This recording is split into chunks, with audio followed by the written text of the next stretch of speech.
មានកម្រងទៅសម្ដែងនៅខាងក្រៅប្រទេសដែរអត់ក៏ពិតខ្ញុំទៅមកពីស្រុកប្រាំងអូចាបាទតែអត់ទៅសម្ដែងទេទៅដើរលេងអូបងប្អូនថាលោកខែមិនចេះប្លែកទៅដើរលេងមែនចាតបបន្តទៀតបងប្អូនដែលជាខ្មែរគាត់ធ្វើការនៅទូតប្រាំងគាត់ចេះឆ្ងល់មិនជឿថាអ្នកចម្រៀងណាមានលុយទៅដើរលេងស្រុកក្រៅហើយខ្ញុំថាខ្ញុំខំច្រៀងចង់ងាប់ចង់ងួររឿងអីខ្ញុំទៅដើរលេងស្រុកក្រៅអត់បានចាអ្នកឯងមកលេងស្រុកខ្ញុំស្រួលខ្ញុំទៅលេងស្រុកឯងបាក់ម៉េះចាដូច្នេះគេឲ្យខ្ញុំជាប់ចាតែខ្ញុំធ្លាក់អាមេរិកមួយទៀតហើយខ្ញុំត្រូវទៅអាមេរិកទៅច្រៀងឬក៏ទៅដើរលេងលើកនេះទៅរស់ស៊ី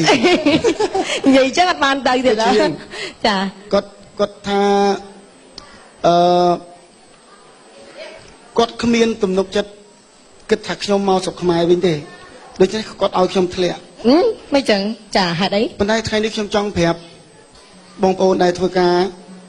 បើសិនជាខ្ញុំនិយាយខុសណាចាហេតុអីអញ្ជើញចាអ្នកដែលធ្វើខុសទៅចាប់អ្នកធ្វើខុសកុំយកអ្នកអត់មានកំហុសទៅដាក់ជាមួយគាត់ថាអ្នកចម្រៀងច្រើនអ្នកសម្ដែងច្រើនទៅសម្ដែងសុខេអត់មកវិញចា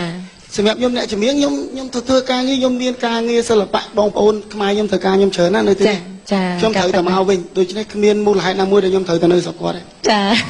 អរគុណអរគុណនេះជាអារម្មណ៍របស់